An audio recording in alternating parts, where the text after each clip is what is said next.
Thanks. Good evening. 868 Iranians, mostly men, a few of them women, applied to run in next week's election. 8 were selected by the Guardian Council, which is a body almost comprised of loyalists, people loyal to the supreme leader, and only those deemed ideologically sound were allowed to run. You could argue that 2 of them are relatively moderate.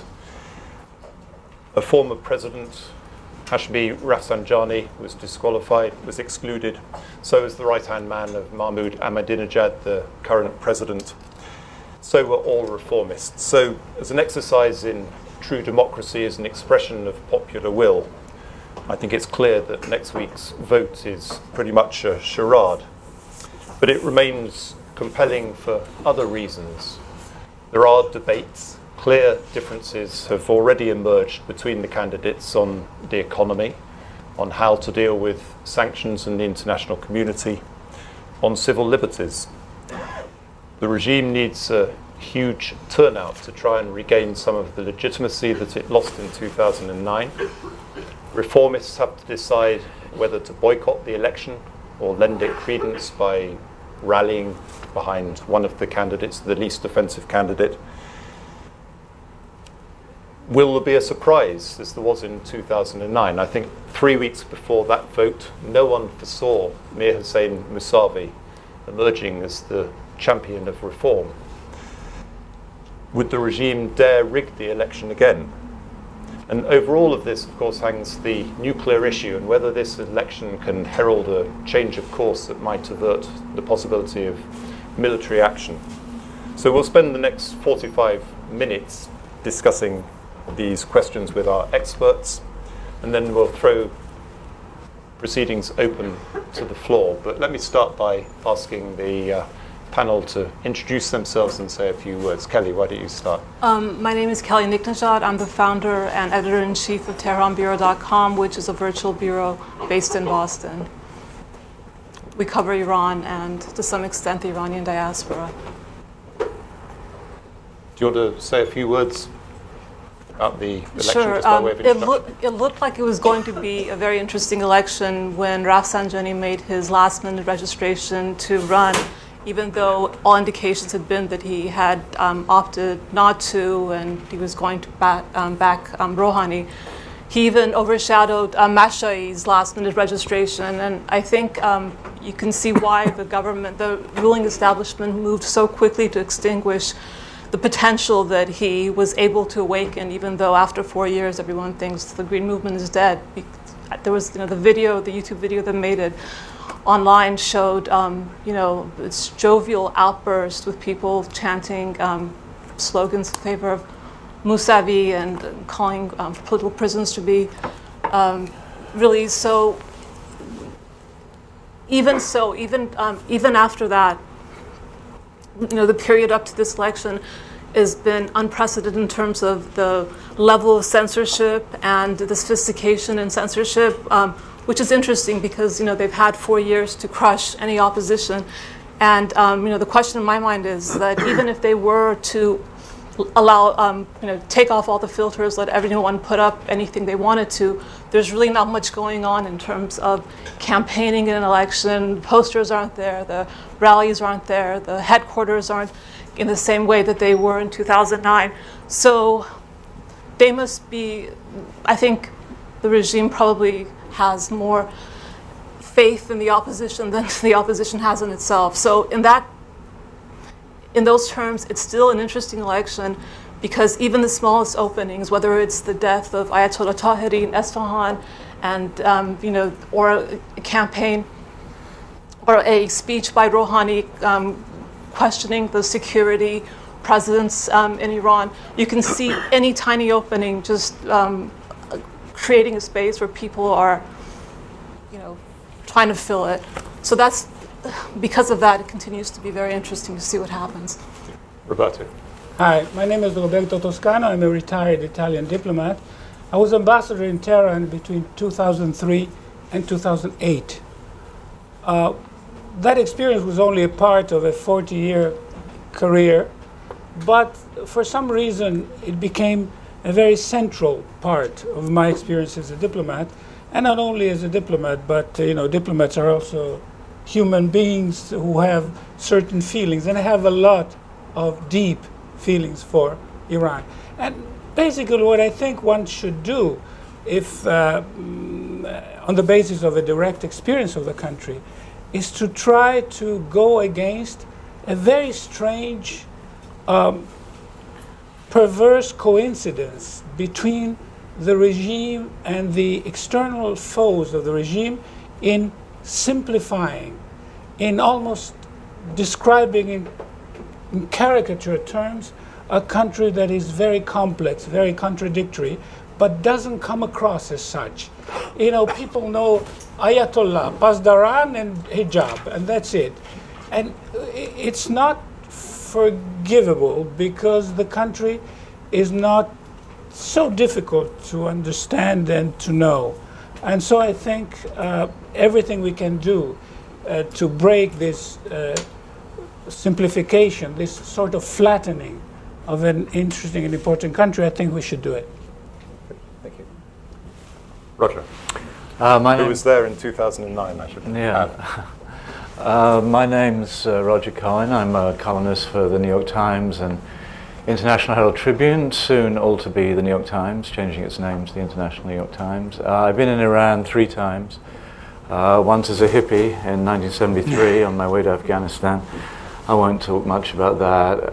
And twice in 2009 for about 2 weeks in February of that year, and then for 2 weeks over the election period, which, as I was talking about with Martin, was one of the most deeply affecting and powerful experiences of what is now, alas, a rather long journalistic career. And like Roberto, I've come to have deep feelings about Iran, although some of those expressions of those feelings, particularly among the American right, have aroused extreme ire.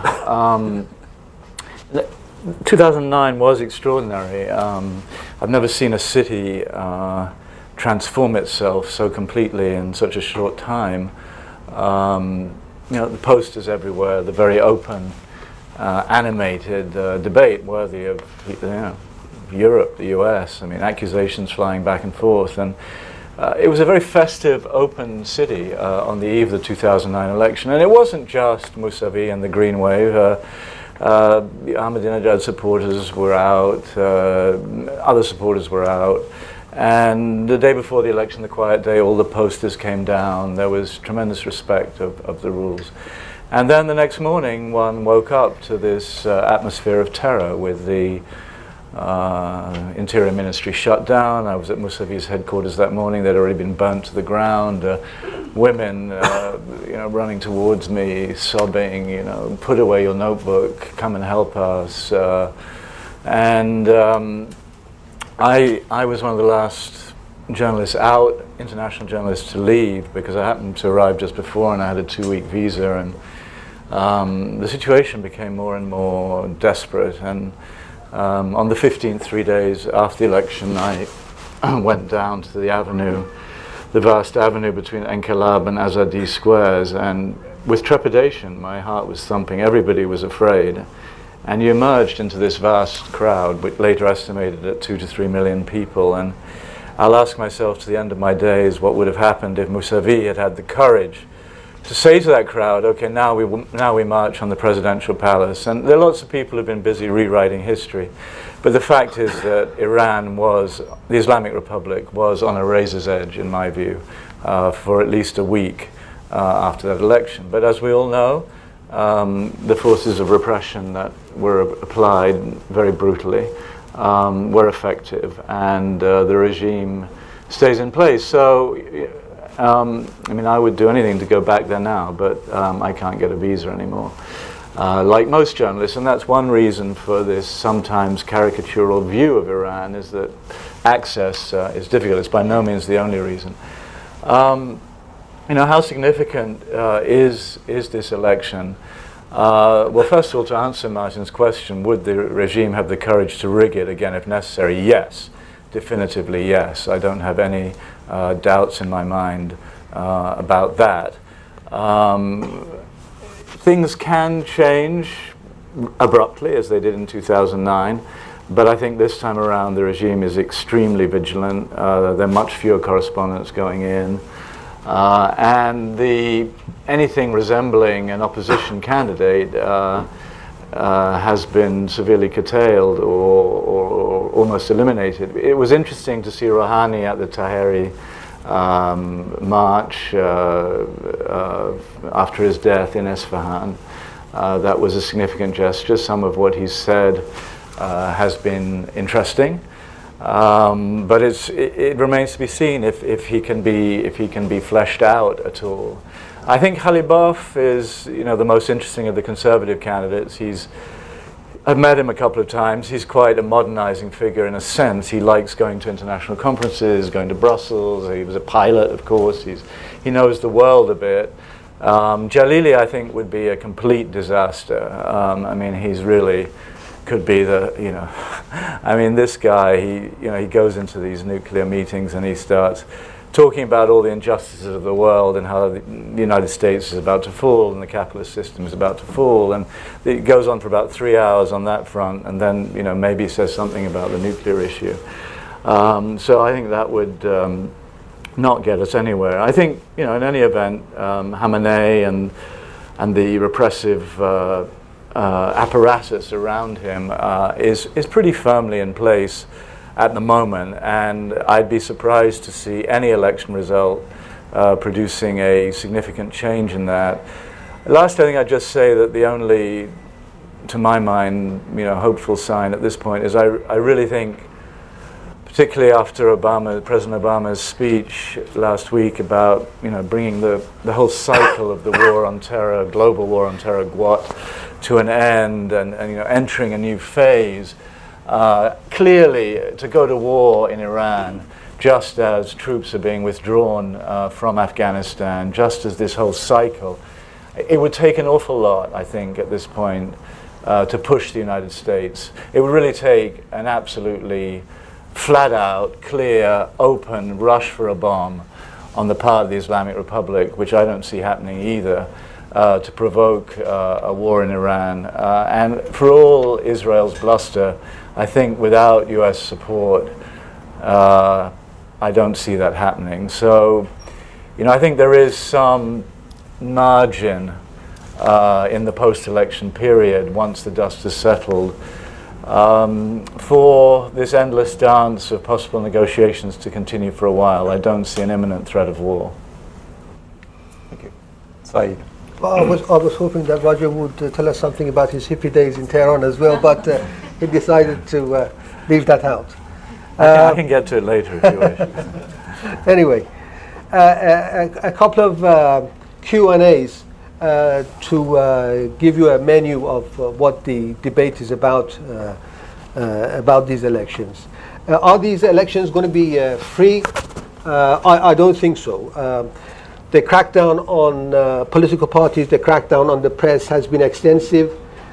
They started about 3-4 months ago against journalists. They arrested them. They went into operation very, very early. They had a very, very detailed plan, I believe. This is my reading of the situation. I haven't seen any documents. But they went into operation very early on. They took out some more vocal elements out of among the journalists, just to make people understand what the story was. So everybody was quite clear what the situation was. So a lot of pressure on the press, a lot of pressure on activists and political personalities. So no, elections are not free in that sense. Would they be fair? Well, of course not. As it was pointed out earlier, the Guardian Council has vetted 8 people. They have allowed 8 people to enter the race. 6 of them are conservative, one of them is a moderate, and one of them is somewhat pro-reform. So it is a great imbalance. When you have these debates, there are 6 people attacking 2. So it is not fair in any sense of the word, in terms of the access to media, in terms of their access to meetings, political meetings, in terms of the coverage on television, etc. It is not fair. But will they cheat? Yes, I think if necessarily, they could do so. There are, of course, irregularities in all elections. But would they come and shift 2 or 3 million votes? Maybe. Would they shift 10 million votes? That would be difficult. That would be difficult. You know, if there is a big buzz on the street and people are going out to vote and the voting opposition, I think it would be very difficult for the regime to shift 10 million votes. So cheating is an option, but it has its limits, you know. But are they important? Having said that they're not free, that they're not fair, that they could cheat, are they important? Yes, they are important. Why? Because they could make changes. You don't have to be a democratic country to change. You don't have to have free elections to bring change. We've lived, Iran has lived in modern period since 19th century, early 20th century, over 100 years under dictatorships. But that doesn't mean it hasn't changed. It has changed as a society, it has changed as a political entity, it has changed as an international element. So these elections are significant in the sense that they could bring change. And I think that I feel there is a wind. There's something in the wind that I can feel. You cut me short when you have to, please. Now, will people vote? Will people vote, and how much will they vote? That is a critical question for the regime, because the regime, having come through a revolution, when millions of people went out on 1979 and brought down Shah's dynasty, the regime knows by instinct that you have to have people behind you. A regime who doesn't have the support of ordinary people on the street is vulnerable. They know that.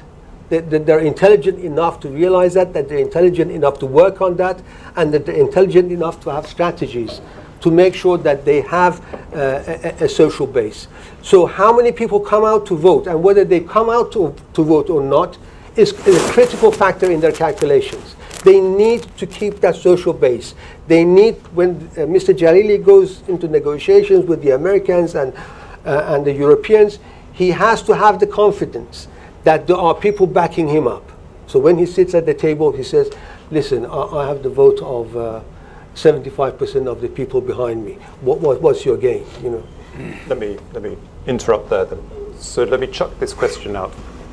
Who will win, in inverted commas? Is Jalili really the anointed man?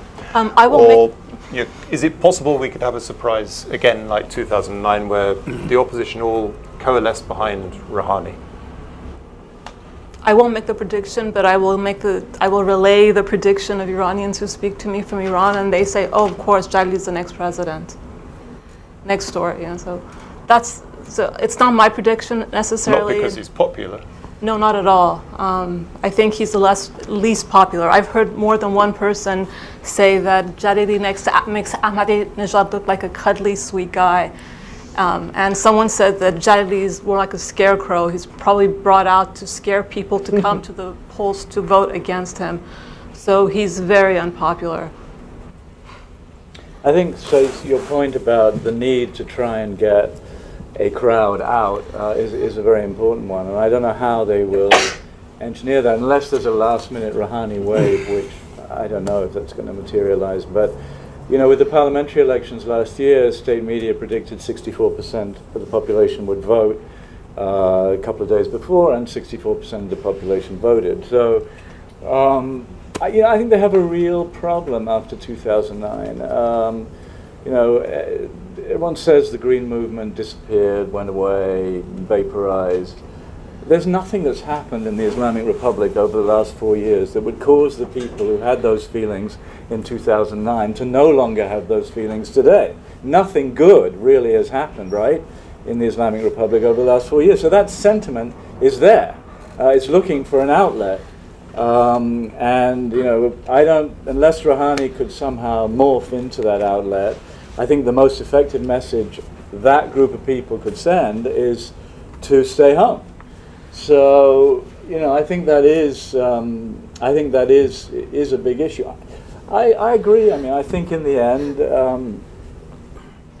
It was very clear in 2009. The president has to be the person the supreme leader wants as president. And I don't know if that is Jalili or perhaps Haribaf or perhaps or the Velayati. Yeah. But it's interesting that they haven't managed to agree on one candidate, which was the idea, wasn't it? I mean, that must give an opening to to Rouhani or Arif to get into the second round. In 2009, they were terrified of the runoff. That is that I don't think personally that Mossadi won outright. I think there was going to be a runoff. And they were so terrified of that they headed it off. Now whether they would risk a runoff this time, I don't know. When was the last not a runoff in the Iranian presidential election? Sorry, when? When was the last not a runoff? Isn't it? Well, 2009. Of course. Yes, first round. Yes.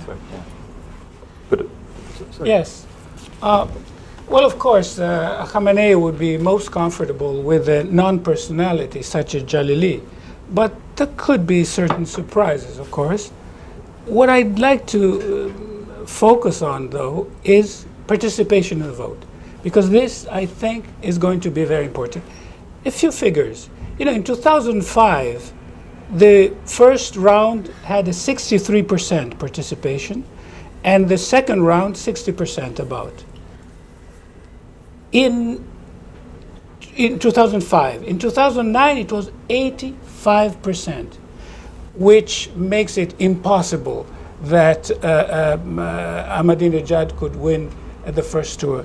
Because the people who voted then in 2009 and hadn't voted in 2005 in no way are the true believers, the regime people. And if a proof of that is that the only time when participation went up to 80% was the first election of Khatami.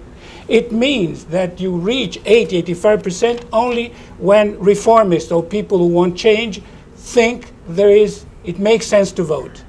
And I don't think that now they think it makes sense to vote. My work on those figures, it's very difficult to understand what the people think in Iran. The polls are taken, there are opinion polls by professional organizations, but the results are not published for ordinary people, they're for government officials. During Khatami's period, yes, they were published, but not for the past 8 years. But my theory for understanding public opinion is this. This regime has a solid base of support of about 15%. And I've worked, I can go on explaining to you how I've worked out these 15%, but it would take too much time. They have a solid base of 15%. This is a loyal base. If they tell them to come and march on the streets, they do. If they tell them to vote, they do. If they tell them not to vote, they don't vote. If it comes to war, they will fight. So it's loyal to the base. There is a 30% base of people who are not interested in politics, as everywhere. How many percent of people don't vote in this country? How many percent in the United States? I think in Iran, 35% people are not simply interested in politics. So that takes it up to about 50. You have a 15% base for reformists, again, who are loyal reformists who want gradual change within the regime. They want change, but they want to go on their holidays as well. They don't want a Syria on their streets. They don't want to lose their car. They don't want their kids get kidnapped on the street. They want change. They want gradual, cautious change. They want to pay their mortgage. They want to go on holidays to Europe next year. Okay, and there is a 15% base which hates this regime, hates the mullahs, hates the Islam, hates hijab, hates these prayers, hates the mosque. They want to get rid of it at any cost. They would do it if it comes to it. Now that leaves us with a block of about 35%, maybe 30, maybe 40, of what I call floating voter. Now this floating voter has no loyalty at all. They're not interested in anyone. They're not interested in Khamenei, they're not interested in Khatami, they're not interested in reform. They sense what the situation is at last moment. And they vote anti-status quo. This is the characteristics of the floating voter. This was the vote that brought Ahmadinejad to power, because he was seen at that time as anti-status quo. People were fed up with this regime. People were fed up with the reformists, and Ahmadinejad came and presented himself as anti-status quo. And this is the floating voter which brought Khatami to power in 1997, first elections. So that is the critical factor in the story, in the calculation. And everybody plays to that, for that audience, because they know that they're unhappy, they're anti-status quo, they want change, and they can go anywhere. They can go left, they can go right, they can become anti-revolutionary, they can become revolutionary, they can become extreme reactionary. They have no political loyalty. I think one interesting question, even if Ahmadinejad certainly didn't get the number of votes last time that were attributed to him, he represents a significant number of votes. He's changed his tune over the last couple of years, and he had a specific candidate in mind, Mashaei, who's been excluded. So where do those Ahmadinejad votes go? That's a significant body of votes, and I'm not 100% sure by any means that would necessarily go to the preferred candidates of Khamenei. Another interesting issue, I think, and you can see this in all these measures that have been taken before the election, it's a very delicate moment for the Islamic Republic. If you consider the impact of sanctions, but also, I think, the situation in Syria, really the last strong ally of Iran in the region, and while Assad apparently had a victory today in central Syria, that's a very worrying situation to the Islamic Republic. So I would see Khamenei at this particular juncture in very risk-averse mood. Does it really matter?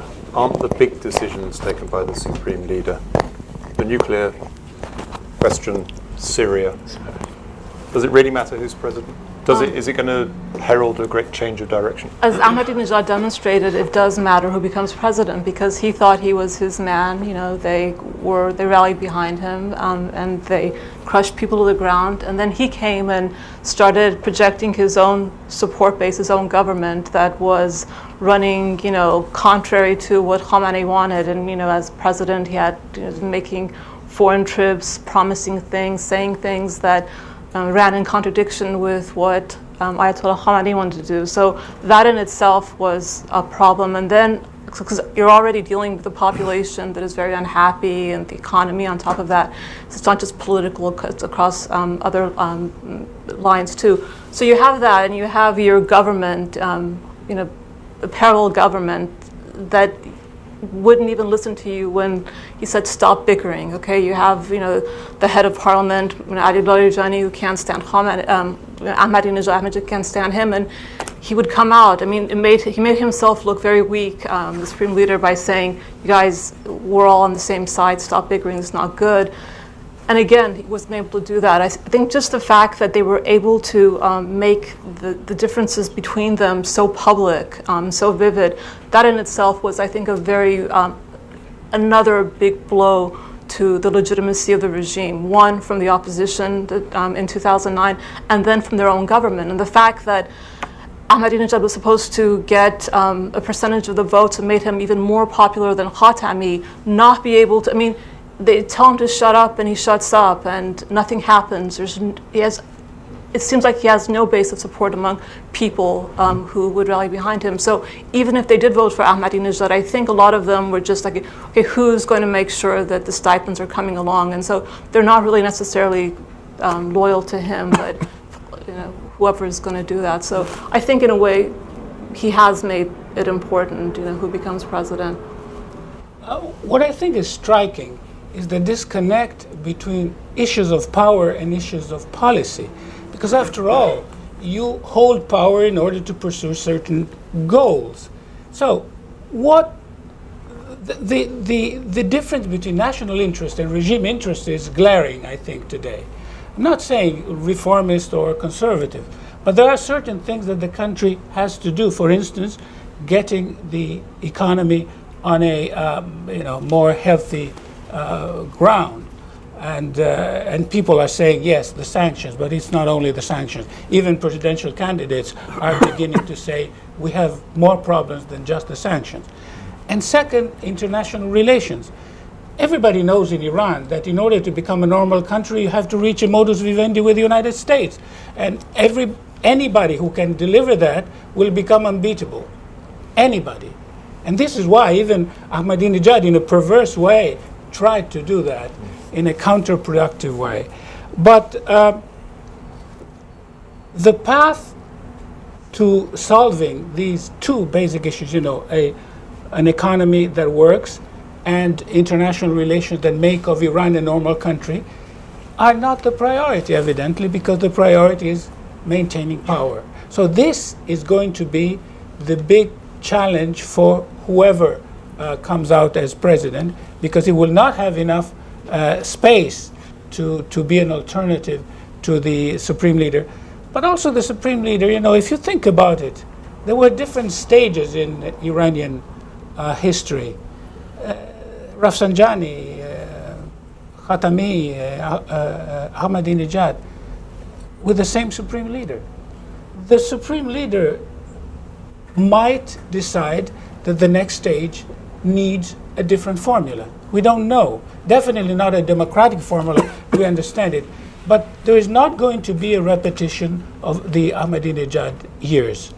We really don't know but unfortunately right now, the only thing that we see is maintaining power with a weak president, which is not conducive to a bright future, I think. But on the single issue that preoccupies almost the entire rest of the world, the future of Iran's nuclear program, does this election hold out any prospect of a change of course? Well, I think change of a president does have consequences, domestically and internationally.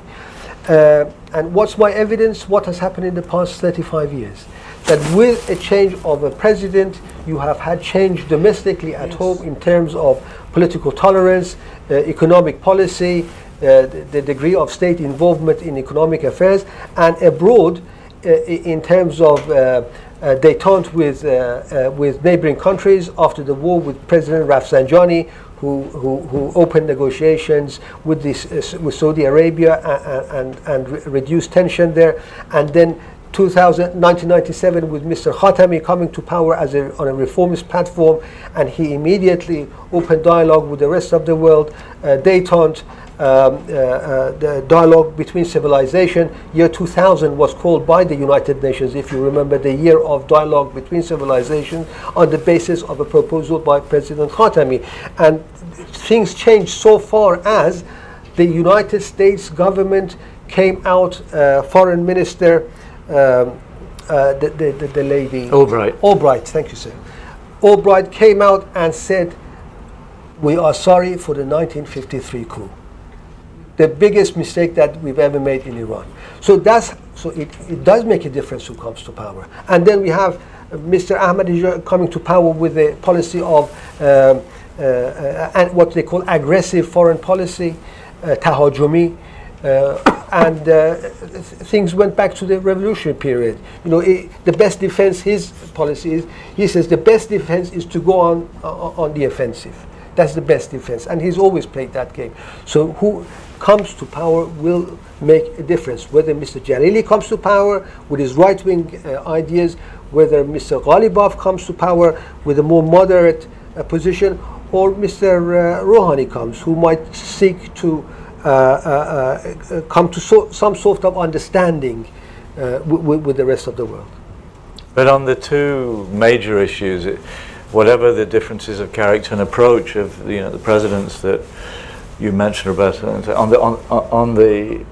on the core issue, which is, as you said, reaching some kind of modus vivendi with the United States, getting over this psychotic relationship, that is non-relationship, that has been in place since 1979, with no other nation on earth, even Cuba, even North Korea, does the United States have zero. I mean, Nicholas Burns, who ran the Iran negotiations from the State Department for 3 years, told me he was never allowed to speak to an Iranian diplomat. I mean, this is this is where we are. It is a psychotic non-relationship, and none of these various presidents, all different, have had either the will or the authority to change that. Nor, except with very brief interruptions, has the nuclear program stopped.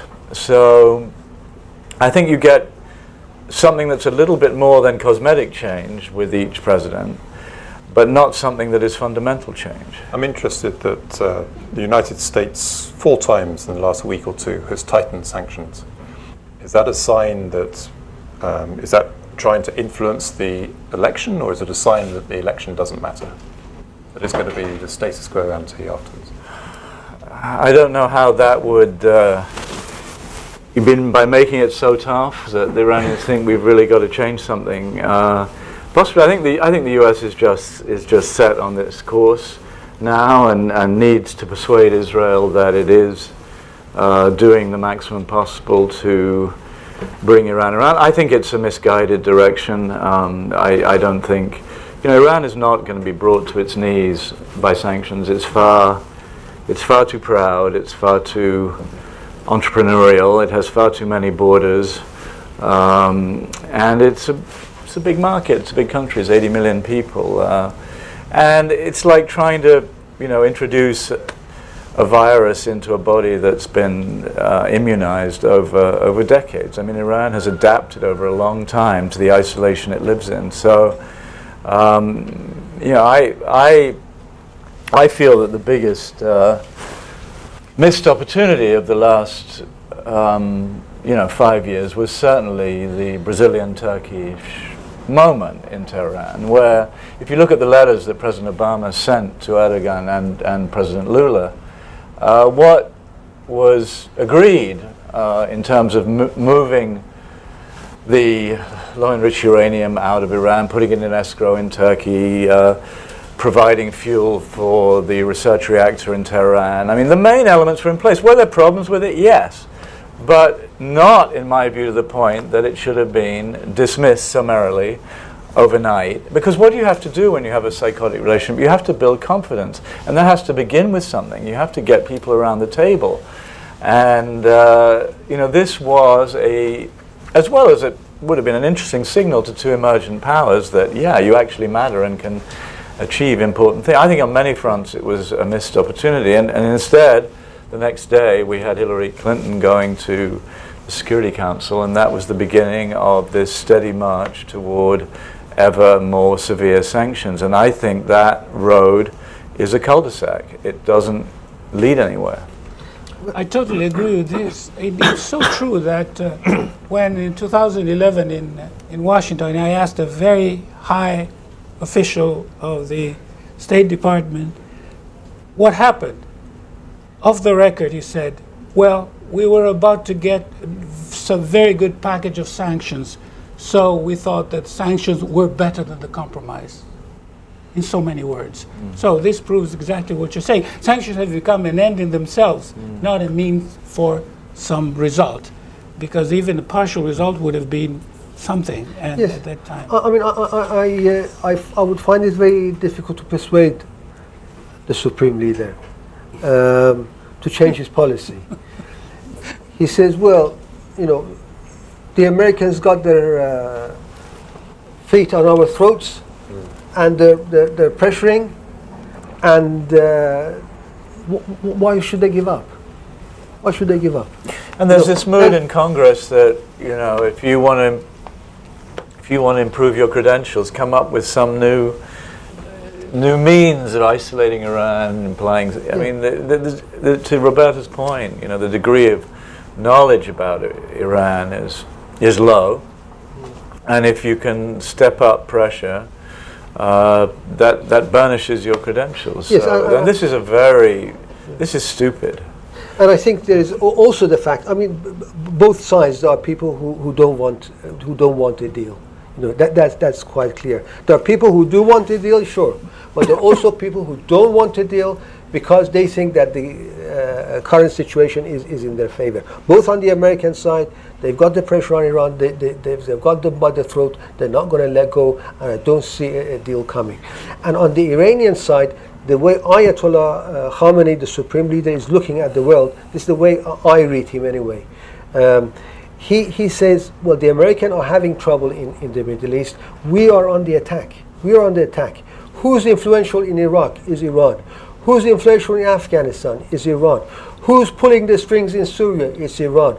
Who's feeding Hamas is Iran. Could cause trouble in Egypt is us. Who are the neighboring countries worried about? It's Tehran. I don't agree. I don't agree at all. No, I think. I'm putting the negative element on it. I think that's completely wrong. No, he sees that he is advancing his political status in the region. He's expanding his sphere of influence. He's being taken seriously, and he is going to keep up that aggressive position in foreign policy. Iran today is status quo.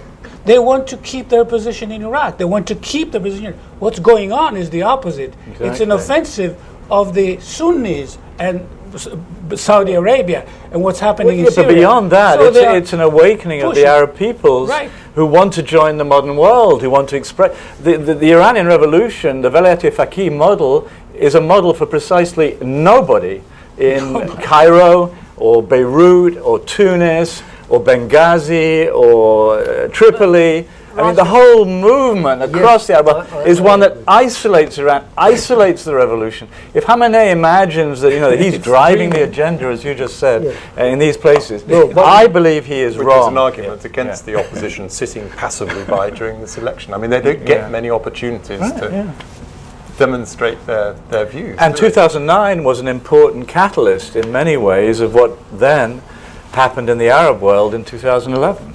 We've overrun our time. Let's open this to the floor if anyone has any questions. Sir. No, sorry, it doesn't matter. Next.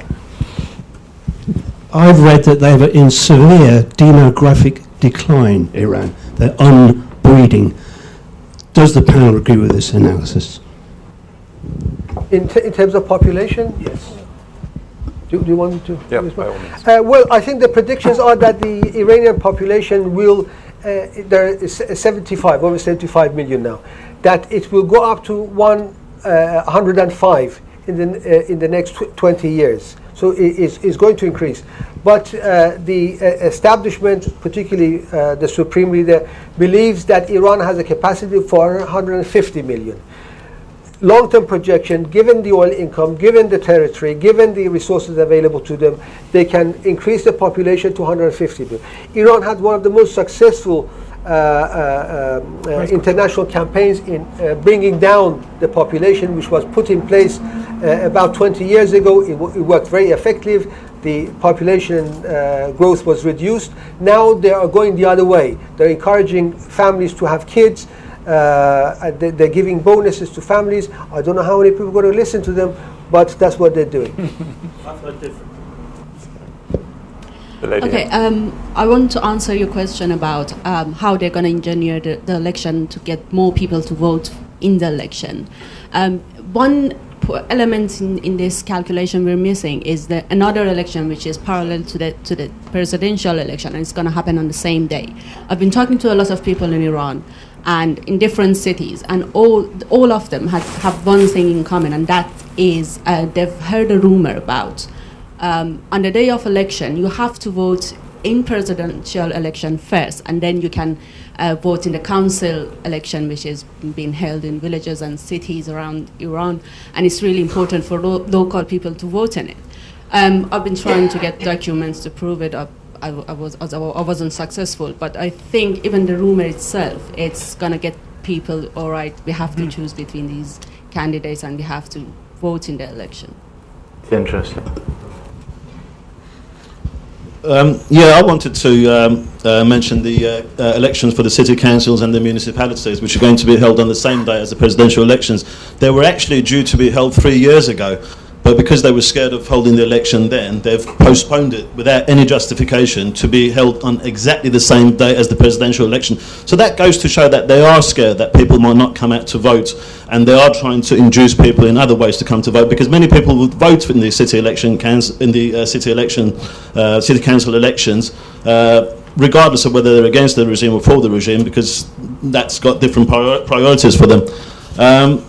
But the other point that I want to make is, I can't believe that I'm agreeing so much with Roger Cohen tonight, and yet disagree so much strongly with Said. Said, how can you say that they can't shift 10 million votes? That's exactly what we were told last time. I remember in a meeting just before the election, a BBC Persian employee, Masoud Behnoud, was saying that the regime never cheats in the elections, they won't be able to shift too many votes if too many people turn out. How can you say that again after 4 years? And we have a situation where Rafsanjani's wife, Efat, herself said that, there is no elections in Iran. They can change votes just like that if they want to at the last second. So we have a situation where the wife of the pillar of the Islamic Republic thinks that the regime is very capable of cheating, and we don't have elections in Iran.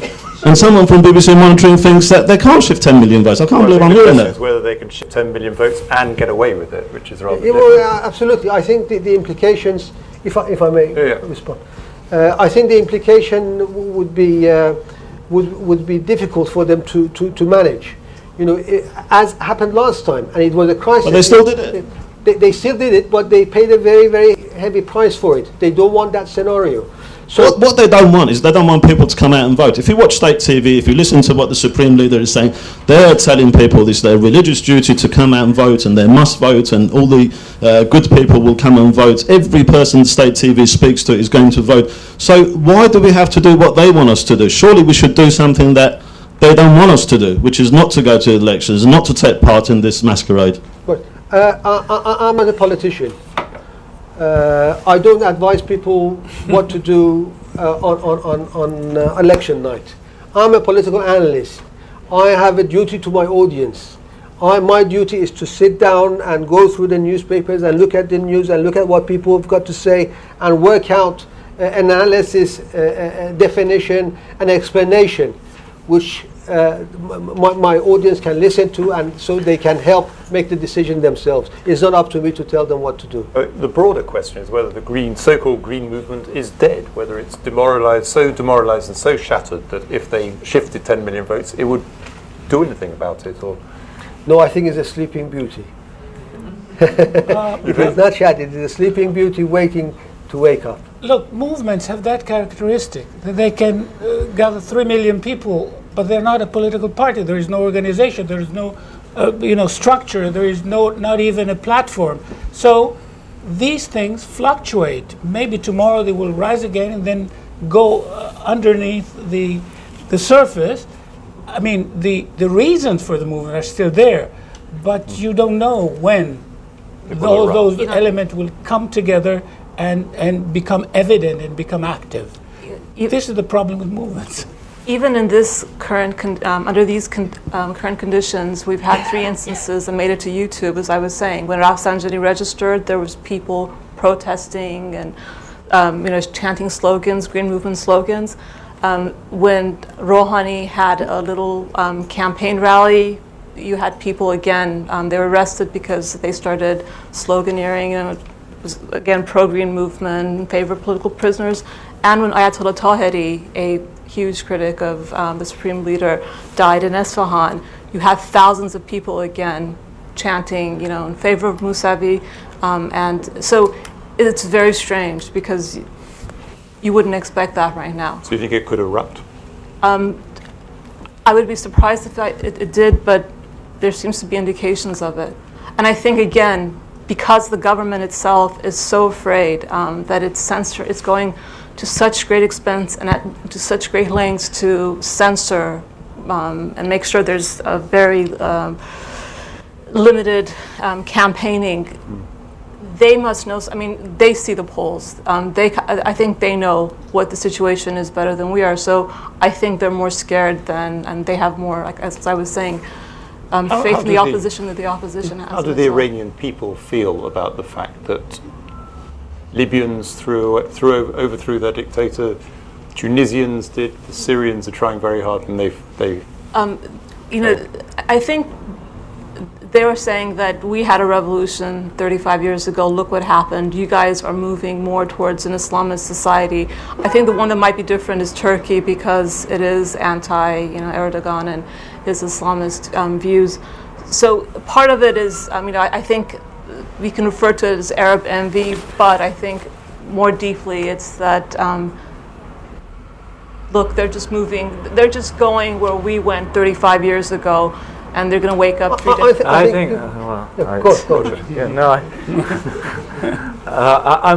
I think this secular Islamist paradigm is a very bad one. It's not that simple.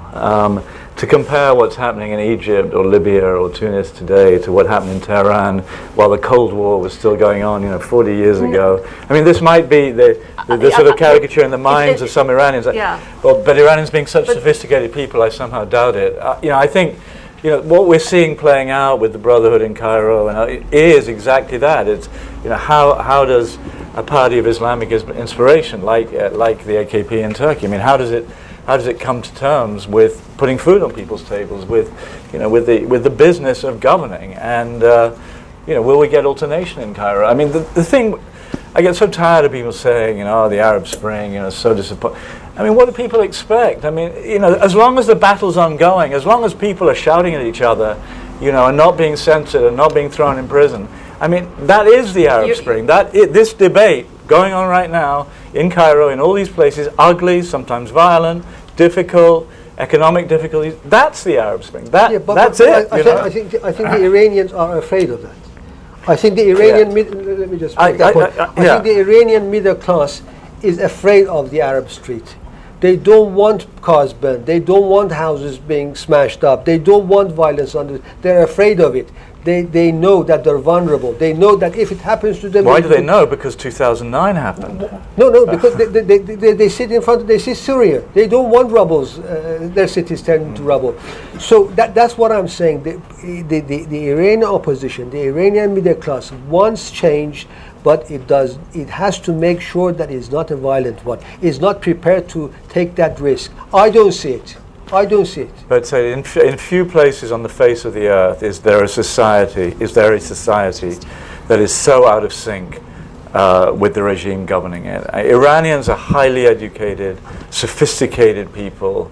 4 million university graduates emerging every year. They want contact with the world. They're proud people. They don't want to be a pariah nation. They've been seeking some compromise between faith and representative governance for a century now, since they rose in 1905 against the Qum dynasty. This is a people that deserves a far better government, and I have to believe that because there's this extreme dichotomy between the regime and the people, that one day it will happen. I don't know. One day is, that's the operative term. One day. Right. We're not saying this time around, but I think one of the strange experiences I've had is speaking to the same people over these critical 4 years and seeing how they shift and how they go back and how they interpret events. It's their logic, not a bad one, but it's different from the one I have sitting back here and judging things or looking at things from afar. So I try to relay what I've heard them say and the way I've heard them rationalize things, because I, for one, didn't see as many people interested in voting as our reporting turned up. I thought that people wouldn't vote, that they wouldn't, after what happened, they wouldn't go for it again. But again, it's true that most of the people that we ask, are you going on the street, if you're going to vote, they scoff at it. But there's enough people saying, we should do this, we should, this includes people who were beaten black and blue. So, who knows? No, it's a gradual strategy on part of the opposition. It's a gradual strategy, drop by drop by drop by drop. That's the way to go forward. You take it day in, day out. It's not going to be big. It's not going to be a big hit on the screens, but that drop on the stone will leave its mark. You mark my word. You have water dripping on a stone for 30 years. It will leave its mark. Yeah, we all hope that, but 2009 reversed that. Yeah. The lady in red at the back. Yes, the gentleman, the second to the left, you had said earlier that you wish that you could have done something and changed and made a difference. Why don't we take these lessons of what we're talking about now and apply it to Syria or Turkey and all these lessons? Because we're talking about what we could do. How can we apply it to something that we can do instead of having this hindsight perspective? What would we do now with these lessons? I don't think I said I thought I could have made a difference. Roger Cohen, could have made a difference. I was saying that I think in 2009 was one of those moments in history where a society is on the brink, and it could have gone either way. And what decided in the end was leadership, the absence of a sufficiently strong leadership on the part of Mousavi to do that. Well, Syria. I mean, are we gonna plunge into Syria here? No, I think probably not. I mean, in one sentence, I think the necessary condition for anything good to happen in Syria, and probably then nothing good would happen immediately anyway. But the necessary condition is the departure of the regime that's been there for 43 years now. So as a journalist or journalists here in this room or PR agents, what do we do? I guess that's what I'm asking you. Well, journalists try to convey to the world in as vividly and accurately and fairly and, in my view, passionately too, as possible, what is happening. And what is happening in Syria speaks for itself. One thing that's beginning to irritate me a lot, because I heard it a lot when I was covering the war in Bosnia, is, there are atrocities on all sides. Well, yes, in Bosnia there were atrocities on all sides, but 90+% happened to be committed by Milosevic and the Serb forces in Bosnia, and there's a similar glaring, atrocities are committed on all sides. We know where the atrocities are being committed in Syria, and we know what the history of the Assad regime is. Journalists, you seem to be casting around for the heroic journalist who transforms a nation. I don't know that. I'm not quite clear what you're. I think Roger and most other journalists who were there in 2009 were so appalled by what happened that they were determined to keep reporting it as best they could, despite the very best efforts of the regime to silence all sources of information coming out of Iran. It's very difficult. We probably get it wrong quite a lot. It's certainly really hard now to judge the mood inside the country, but in very difficult circumstances, I think we do the best job we can. Yeah, I thought very seriously about going into hiding in Tehran. I really felt I was betraying the Iranian people by leaving, because by then there were very few journalists left there, international journalists, and having a story in the New York Times on the front page makes a big difference. So. But the Islamic Republic was very aware of that, which is why it was imprisoning and throwing out journalists as fast as it could. But I've been haunted by 2009 ever since that moment. Hi. Americans are very good at saying sorry. Sorry for Vietnam. Sorry for getting rid of Dr. Mossadegh. But we are where we are because of that development during Dr. Mossadegh. We are where we are because of what the United States did so many years ago. You might say cherry, you might say whatever. But whatever it is... Hang on, let him ask his question. Whatever it is, we are where we are. We never know what Dr. Mossadegh could have brought to our country. It's no point saying sorry for Vietnam. It's no point saying for Dr. Mossadegh. It's what happened. But today, I'm very proud that as a member of the left of Iranian political thinking, that I can support an Islamic government that is standing up against the Western. Exactly. I'm sorry, but I've come through that. I've come through that. I'm sorry, I've come through that because the reason is the political meddling. Hopefully, will stop one of these days because we have internal power to look after ourselves. Maybe during Dr. Mossadegh, if we have nuclear weapons, America would not have dared to interfere in our politics. Our politics belongs to us. Okay. Leave us alone with it. We can deal with our own politics. Does anyone want to respond? Yes. Okay. Roberto. Since I'm not American, I think I'm more free to respond. You know, recent history has shown very many mistakes and worse than mistakes, even crimes committed by American imperialism. I like to use the word. But it is true. But unfortunately, in many countries of the world, the existence of American power has been an excuse for the worst mistakes, the worst crimes committed by the people themselves, and especially by their leaders. So it's so easy. You know, the beauty of Tahrir Square was that people went there. They didn't blame Israel. They blamed their own guy, Mubarak. And this was the beauty of it. Because they could have gone and remembered, for how many years Washington had supported a dictator. But that was not the point. I think we all have to take responsibility for our own destiny. And then historians will decide who was guilty of what. But if we start by blaming everything on somebody else, we won't go anywhere. Gentleman at the back, in the blue shirt. Okay. Yeah. Sorry. Thank you very much. And basically, I get here about 30 minutes late. I do apologize, but just I've heard a couple of things which I wish to talk about that. After Mr. Said, I don't know about the name of the guy, but you mentioned something about why Iran. My name's Roger Cohen. Sorry. Roger Cohen. Roger Cohen. Okay. Cohen. Roger Cohen. Can I say Roger? Yeah, sure. Okay, Roger. Or basically, all, you mentioned earlier that Iran has supposed to come to this point to sit behind the table. My question is, why 28 countries come to this point to make a final sanction against Iran after we are talking about that Iran is supposed to come behind the table? Why it was necessary? I said that I think the... Is it a kind of threat to Iran with regard of because they are not coming behind the table, we have to make a sanction against them? The idea is that in order to entice Iran to eat the carrot, first you apply a very big stick. And I think the whole carrot and stick approach, masterminded in part by Dennis Ross, has been a failure.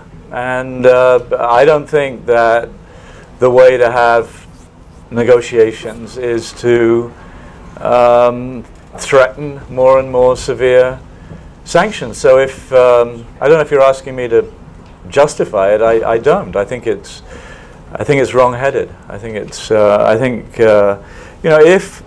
if we're going to have negotiations, I think we have to stop talking about threats, stop talking about every measure, including military force, being on the table.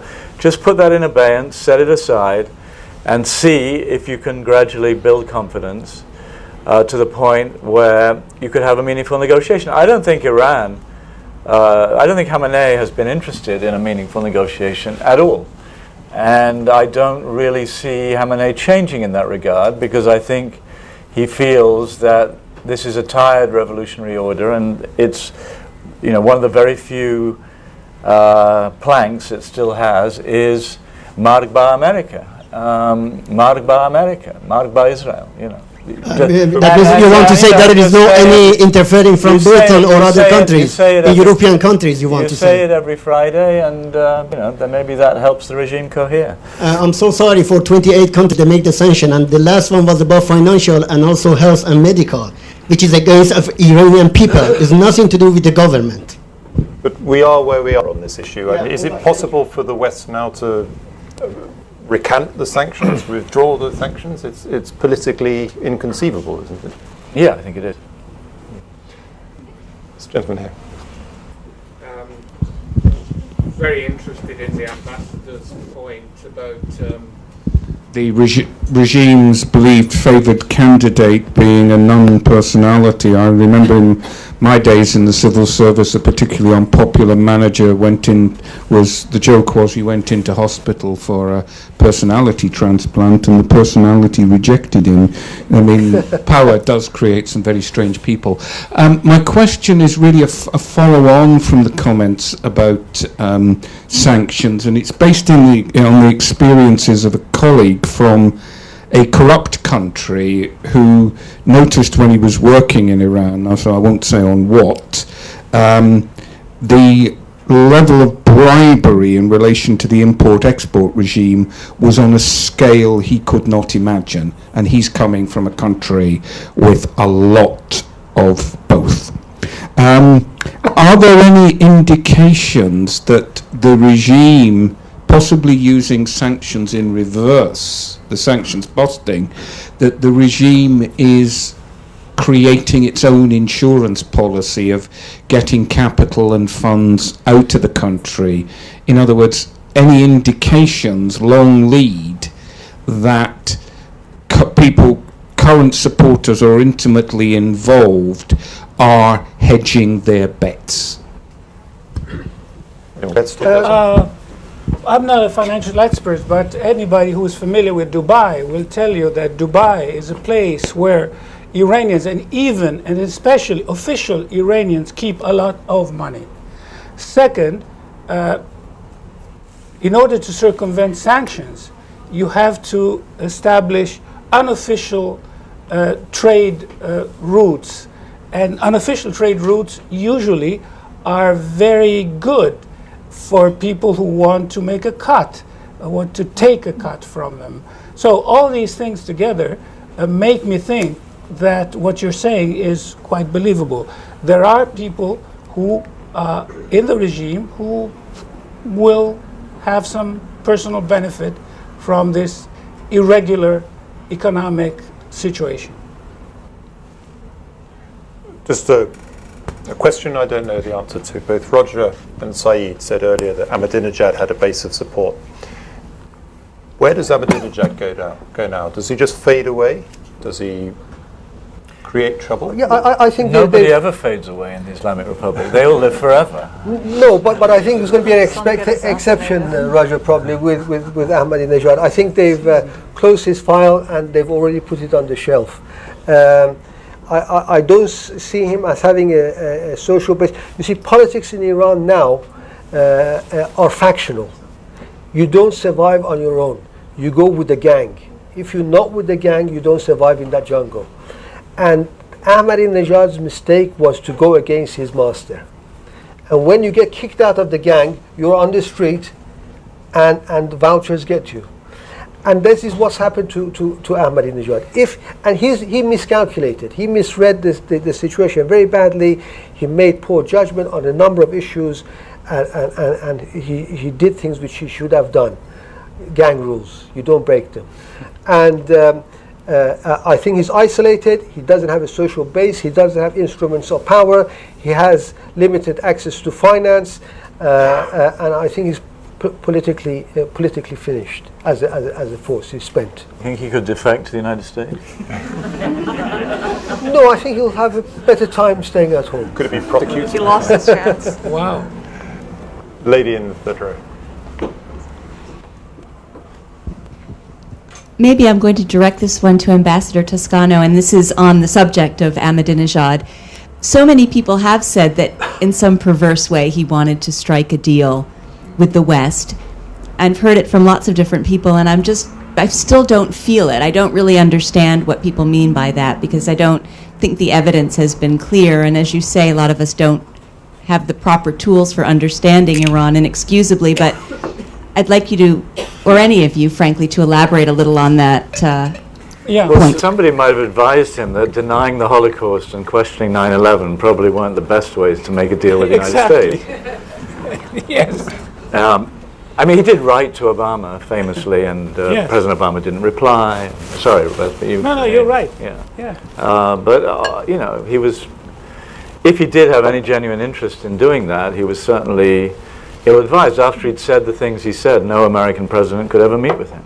But how do we know that he wanted that? Everyone seemed to think he wanted that. But I don't see it. During his I think, terms, there were several track 2 contacts that were authorized by him. So there was more than meets the eye, as usual, but also during his tenure.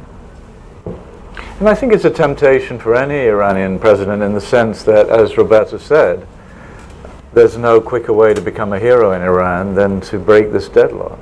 Yes. So, but I don't think it ever went anywhere. So, gentleman in the front row, I promise the next question. It's Roger, is it? Yeah. Yeah, sorry. The question directed to us. I think lots of us are forgetting your name, but even though you have spoken very well. My question was, you talked about, the Iranians being a very sophisticated, educated group of people who don't wish to be a pariah state. What do you think how do you think the regime has been able to get away with literally deciding who gets to compete in the elections when they have a body of people as astute as that? Do you think the people, what's more important, not to be a pariah state or not to have a leader who is perceived as a subject of the United States? Well, I mean, in the end, it comes down to force, to repression, and that was applied very rigorously in 2009 and more or less continuously, I think, since. I mean, none of the journalists who were there then have really been allowed to go back, and it was a turning point. It was a ferocious crackdown, and the Islamic Republic it's sui generis. There is no other animal like it. If Saddam Hussein used great brutality, it was no surprise really to anybody, because that was the way his regime operated throughout. There have been, under Khatami, and there is a slight, within limits, there is this ebb and flow in the Islamic Republic. But in the end, you can call out the Basiji, you can call out the Revolutionary Guards, and I don't know if it's 15% or what the number is, but there is a core, and this is quite an old revolution now. I mean, there are huge, going to the bribery point, there are huge moneyed interests. This marriage of money, the new ruling class, the Basij, the Revolutionary Guards. This is it has nothing to do with ideology. It's about money and it's about power. And when push comes to shove, when the regime is on the brink, it has been able to bring out sufficient force to stop that. If you asked Iranians if they wanted more contact with the world and at least a cordial relationship with the United States, I think a clear majority would say yes. Yes. Can I just add to that? Yes, of course. At the end of the day, the state rules by force. If you don't have troops in Northern Ireland, you lose control. So, but that's not the whole story. Because people were repressed 4 years ago. Why should they come and vote this time? They could stay at home. They have that choice. The people have the choice of staying at home on the next week, next Friday, not bothering to vote. Why will they come out to vote? Now, the answer, to put it very simply, you go to a shop to buy a Persian carpet, and you say, "What's the price of this carpet, sir?" And he says, "Well, it's $2,000." And you say, "Well, what about 500?" And he says, "Well, you know how much I have to pay for my kids? I can't pay for the electric." And you go into a process of bargaining. You bargain. He comes down a little, you raise your price, he comes down again. At the end of the day, you settle for 1,000. This is the political process which the regime does with the people. He tells them, "All right, come and vote next Friday, 6 months' time." And people are saying, "We're not coming. We're not interested." And he says, "Well, I'm going to let this guy in as your candidate, And everybody gets really excited. "Well, we might have a carpet tonight, and then so is the clever process of bargaining with the people, giving them advantages, taking them back. At the end of the day, you settle. All right, you have your vote. We'll let you have these things.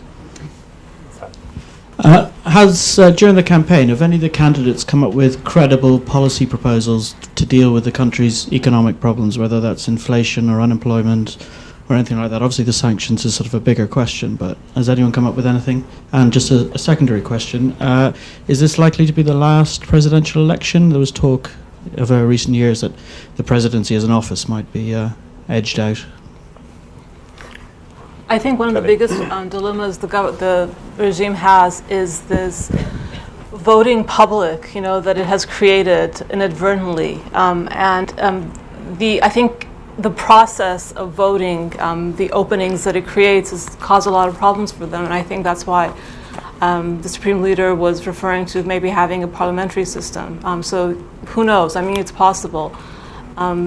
But I think that's their biggest problem, that just even going through the process of voting is just too much for them, because on the one hand, even though they don't believe in voting, they think it's a democratic Western idea that was imposed on Ayatollah Khomeini at the beginning of the revolution, and it's something that they've paid lip service to. They have to continue to do that, especially at a time like now with the nuclear negotiations, with everything else. But at the same time, they don't want people to mobilize. Even to get a few people together for a rally is enough to kind of blow things up. So who knows? I think that it's a good possibility. And as far as the economic plans, I think my understanding is the only person who probably has a plan is Rezai, but I don't think there's any resonance, in the electorate. We're running slightly out of time. Let me put in a couple more quick questions. My question is to the panel. In the aftermath of the election day, thank you.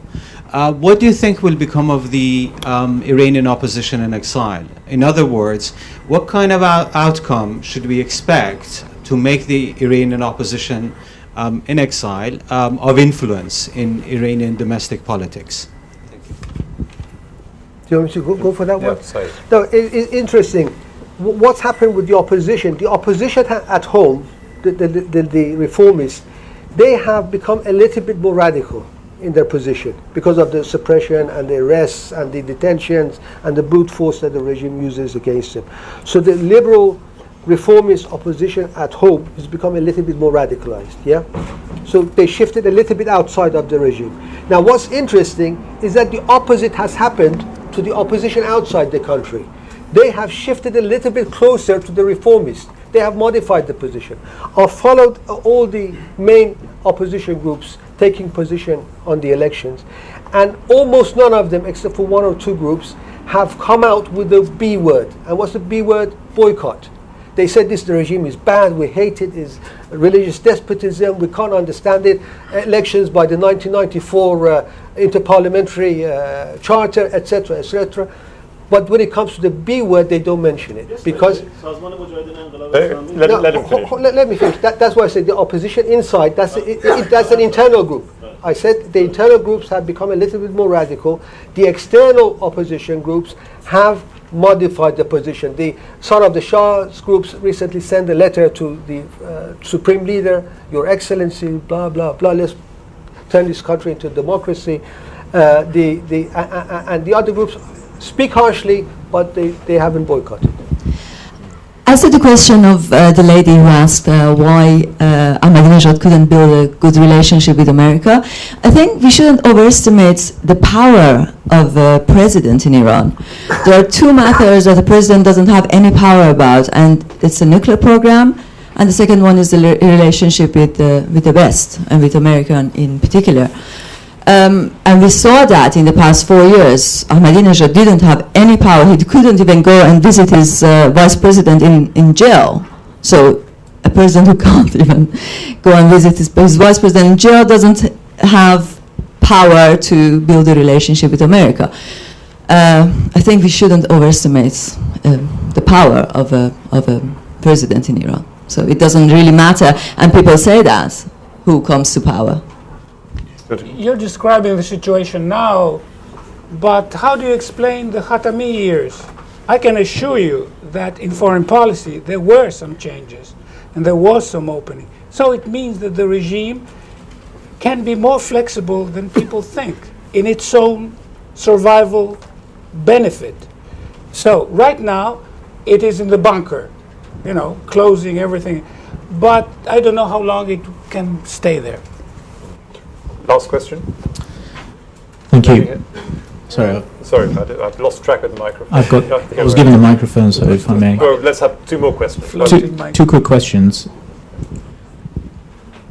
Can I? Yeah, sorry, there you go. Thanks. Thank you very much for... How about one quick question? Sure. Then we'll go sure. to the lady a question. Okay, well, I'll choose the more interesting one, I guess. I was just going to ask the ambassador, I'm sorry I've forgotten your name, and Roger, you mentioned that you have deep feelings about Iran and you have come to like and perhaps even love Iran. I just wondered if you could elaborate on that. And the other question I had was about the cryptic maneuverings literally at the last minute of Rafsanjani, and what is the word on the street about what happened there? Why was it left until the last minute? And why was he rejected if he was given the go-ahead initially? Thank you. Well, very quickly. He was rejected because the challenge was too much for the Supreme Leader. I mean, he is a heavyweight, and the Supreme Leader wants a lightweight there.